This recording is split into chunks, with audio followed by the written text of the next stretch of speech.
گل میں اپنا فیصلہ بی بی جان کو بتا چکا ہوں، بیکار اور فضول بحث کر کے اپنا اور میرا وقت برباد مت کرو، وہ شان سے کہتا لمبے لمبے ڈگ بھرتا اندر چلا گیا۔ دیکھتی ہوں کیسے مجھے یونیورسٹی میں ایڈمیشن کی اجازت نہیں ملتی۔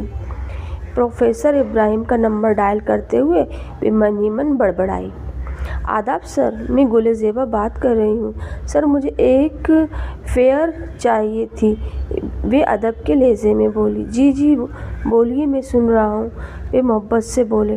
گل زیبا نے اپنی خواہش اور ظفر خان کی ضد اس کے سامنے رکھ دی۔ لیکن کیوں؟ ظفر ایسا کیوں کر رہا ہے؟ وہ حیران ہوئے۔ سر وہی خاندانی روایتیں اور پرانے خیالات کہ عورتوں کے لیے زیادہ آزادی اور زیادہ باہر نکلنا، یہ سب چیزیں اچھی نہیں ہیں۔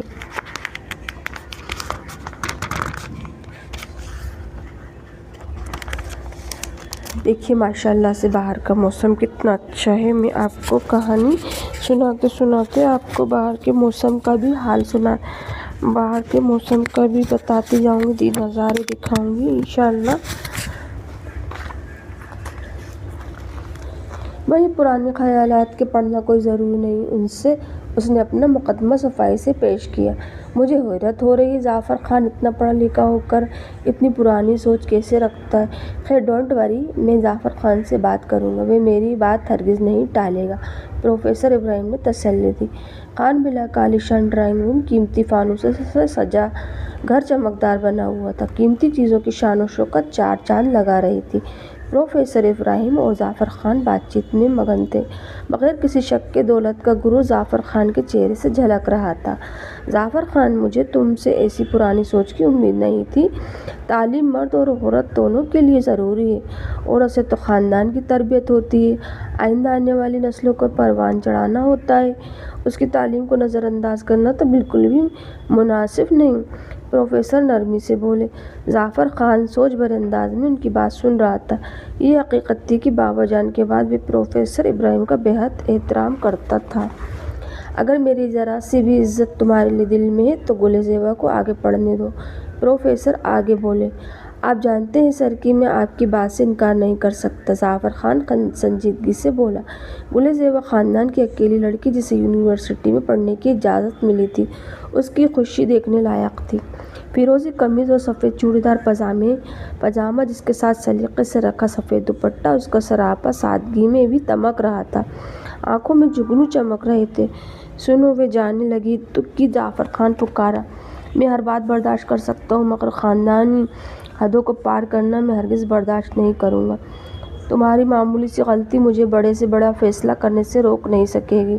گل زیبا حیرت کی مورت بنی ظفر خان کی بات سن رہی تھی، کیونکہ جانتی تھی کہ اب ایک مرضی پوری ہونے کی صورت میں ظفر خان کی سو باتیں بغیر چو چارہ ماننی ہوں گی۔ یونیورسٹی کا پہلا دن اور پہلی پریزنٹیشن گل زیبا کی خوبصورتی اور قابلیت میں آتے ہی اپنا رنگ جما دیا۔ اس کی جھیل جیسی آنکھوں سے اعتماد جھلک رہا تھا، میٹھا لہجہ ہر کسی کو اپنے جادو میں جکڑ رہا تھا، سوائے احمر حسن کے، جو خود بھی کسی سے کم نہیں تھا۔ ہر اسٹوڈنٹ کوئی نہ کوئی سوال کر رہا تھا، مگر احمر حسن کے سوال تو جیسے تیر تھے، اور تیر چلانے والے نے جیسے قسم کھا رکھی تھی کہ آج سارا ترکش خالی کر کے جائے گا۔ مخاطب کرنے والا نوجوان اسے بے تکلفی سے زیبا کہہ رہا تھا کہ جانے کب کی پہچان ہو۔ گل زیبا نے ایک کھا جانے والی نظر اس پر ڈالی تھی تو احمر حسن کی نگاہوں سے شوخی اور شرارت وصول کی۔ ہائے میں ثنا، ایک دلکش سی لڑکی نے ہاتھ بڑھاتے ہوئے کہا۔ گل زیبا نے مسکراتے ہوئے اس کا ہاتھ تھام لیا۔ کینٹین چلیں؟ ثنا بولی۔ ٹھیک ہے، گل زیبا نے ہاں میں کہتے ہوئے سر ہلایا۔ گل زیبا، تمہاری آنکھیں ریئل بلو ہیں؟ ثنا اشتیاق سے بولی۔ ہاں، گل زیبا مسکرائی۔ بہت خوبصورت آنکھیں، جیسے گہری نیلی جھیل، ثنا نے تعریف کی۔ گل زیبا کے گلابی ہونٹ مسکرا اٹھے۔ سامنے والی ٹیبل پر کچھ لڑکوں کا گروپ آ کر بیٹھا تو جیسے شور شرابے کا طوفان آ گیا۔ توبہ، کس طرح کا شور کر رہے ہیں؟ گل زیبا الجھن سے بولی۔ یہ احمر کا گروپ ہے، ثنا مسکراتے ہوئے بولی۔ کون احمر؟ گل زیبا نے سوالیہ انداز میں پوچھا۔ وہی جس نے آج تم پر سوالوں کی بوچھار کی تھی۔ لڑکیاں دیوانی ہیں اس کی، کلاس کا سب سے لائق اور ہینڈسم نوجوان ہے، ثنا ڈیٹیل سے بولی۔ ہاں تو ہوتی ہیں، اکثر لڑکوں کو کارکردگی دکھانے کی گندی بیماری ہے۔ گل زیبا احمر سے بالکل امپریس نہ ہوئی۔ احمر نے گل زیبا اور ثنا کو اپنی طرف دیکھا تو قریب پہنچ گیا۔ ہائی گرلز، میں یہاں بیٹھ سکتا ہوں؟ اجازت ملنے سے وہ پہلے ہی احمر گل سے زیبا کے سامنے بیٹھ گیا۔ گل زیبا کو اس کی بے تکلفی ایک آنکھ نہ بھائی۔ اور سناؤ کیا ہو رہا ہے؟ ثنا خوش دلی سے بولی۔ شکر ہو رہا ہے، احمر گل زیبا کی طرف نگاہیں ڈالتے ہوئے بولا۔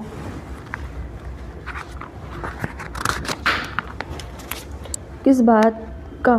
ثنا حیران ہوئی۔ جب بھی آئینے میں دیکھتا ہوں تو احساس ہوتا ہے کہ دنیا میں ابھی بھی خوبصورت اور معصوم لوگ زندہ ہیں، احمر نے انتہائی معصوم صورت بنا کر کہا۔ توبہ، یہ تمہاری خوش فہمیاں۔ ثنا کی ہنسی آؤٹ آف کنٹرول تھی۔ گل زیبا نے مسکرانے کی تعریف نہیں کی تھی۔ ثنا، مجھے تم سے بہت ضروری کام تھا، احمر شرارتی انداز میں بولا۔ ہاں بولو، ثنا بڑی مشکل سے ہنسی برداشت کرتے ہوئے بولی۔ مجھے تم سے لینس منگوانے ہیں، وہ جو آج کل ہر کلر میں ان ہیں نا، احمر نے گل زیبا کی نیلی آنکھوں میں جھانکتے ہوئے کہا۔ تم نے کیا کرنا ہے؟ ثنا حیران ہوئی۔ وہ اصل میں کل ریڈ کلر کی شرٹ پہنوں گا تو اس کے ساتھ ریڈ لینس لگاؤں گا، آخر لوگ بھی تو یہ فیشن کر رہے ہیں، میں کیوں نہ محروم رہوں؟ گل زیبا کی نیلی آنکھیں دیکھتے ہوئے شرارت سے وہ بولا۔ ریڈ کلر کے لینس، اف توبہ، احمر خون پینے والی بلا لگو گے۔ ثنا پر تو ہنسی کا دورہ پڑ گیا تھا۔ گل زیبا نے ایک زہریلی نگاہ احمر پر ڈالی اور اٹھ کر چلی گئی۔ کیا مسئلہ ہے اس کے ساتھ؟ احمر نے گل زیبا کو جاتے ہوئے دیکھا تو بولا۔ تم بھی تو بیچاری کے پیچھے ہی پڑ گئے ہو ہاتھ دھو کے۔ ثنا ابھی بھی ہنس رہی تھی۔ گل زیبا ہر دم احمر کی نظروں کی زد چپیٹ میں رہنے لگی۔ کسی کی مسکراتی ہوئی نگاہیں ہر وقت اس کا پیچھا کرتیں۔ یہ احمر کو مسئلہ کیا ہے؟ گل زیبا اس کی بولتی نگاہوں سے گھبراتے ہوئے بولی۔ وہ بھی تمہارے بارے میں یہی پوچھ رہا تھا، ثنا بولی۔ کیا مطلب؟ میں نے کیا کیا ہے؟ گل زیبا حیران ہوئی۔ گل زیبا حیران ہوئی۔ تو میں نہیں جانتی کہ مگر اتنی خوبصورت لڑکی پر جن عاشق ہو گیا ہے، ثنا نے کہتے ہوئے اس کے گلابی گال کو چھوا۔ بکو مت، گل زیبا غصے سے بولی۔ تم جیسی آنکھوں والی جب بھی سمندر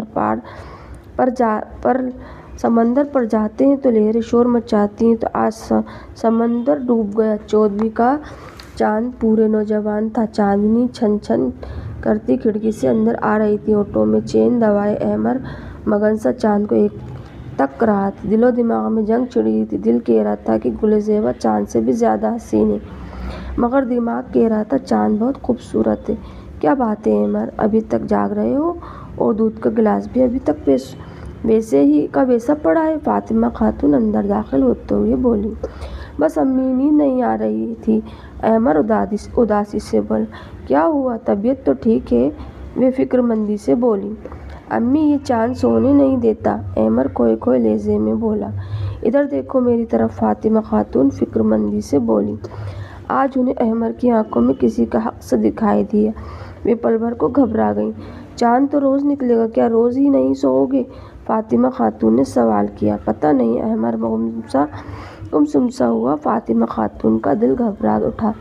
امی، آپ کو یاد ہے میں بچپن میں آپ سے نیلی آنکھوں والی گڑیا لینے کی ضد کرتا تھا؟ احمر دھیما سا مسکراتے ہوئے بولا۔ ہاں بھائی، کہاں بھول سکتی ہوں، پتہ نہیں نیلی آنکھوں والی گڑیا سے کیا لگاؤ تھا تمہیں ڈھیر لگا دیا تھا تم نہ گڑیا خرید کر اگر میں خاندان کی بچیوں کو نہ دیتی تو آج گڑیوں کی دکان نہ بن چکی ہوتی۔ وہ محبت سے مسکرائیں۔ امی، میری یونیورسٹی میں ایک لڑکی آئی، اس کی آنکھیں بالکل نیلی گڑیا جیسی ہیں۔ احمر بولا۔ احمر، تمہیں ابھی بہت پڑھنا ہے، بہت اونچا مقام حاصل کرنا ہے، میرے خواب پورے کرنے ہیں، اس لیے بہتر ہے اپنا دل دماغ پڑھائی میں لگاؤ، وہ نصیحتوں والے انداز میں بولی۔ ٹھیک ہے امی، میں آپ کا ہر خواب پورا کروں گا، پھر آپ میرے لیے نیلی آنکھوں والی گڑیا لے آئیں گی نا؟ احمر لاڈ سے بولا۔ ہاں، وہ محبت سے مسکرائی۔ اچھا اب سو جاؤ، فاطمہ خاتون کہہ رہی یہ کر چلی گئی۔ احمد سونے کی کوشش کرنے لگا، خیالوں کی سیج سج گئی۔ گلاب کے پھولوں سے مہک رہی تھی نیلی آنکھوں والی گڑیا ایک شان سے اس پر آ کر بیٹھ گئی۔ گلاب سے ہونٹوں پر دل فریب سی مسکراہٹ بکھری تھی۔ نیلی آنکھوں والی گڑیا میں جان پڑ چکی تھی۔ یہ کہانی یہیں پر ختم ہوتی ہے۔ انشاءاللہ تعالیٰ میں نیکسٹ پارٹ میں آپ کو پوری اس کا نیکسٹ پارٹ سناؤں گی۔ یہ کہانی 2 پارٹوں میں۔ اللہ حافظ۔